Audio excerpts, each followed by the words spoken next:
PP nomor 35 tahun 2010 tentang pembinaan Undang-Undang nomor 20 tahun 2009 tentang gelar, tanda jasa dan tanda kehormatan. Dan terakhir adalah PP nomor 25 tahun 1994 tentang tanda kehormatan Satya Lencana Karya Satya. Dari SMP bukan mudah, dengan proses rentang waktu yang panjang.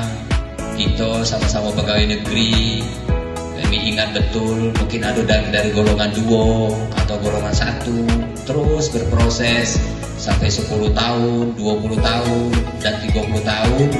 Itu luar biasa. Tolong betul syukuri.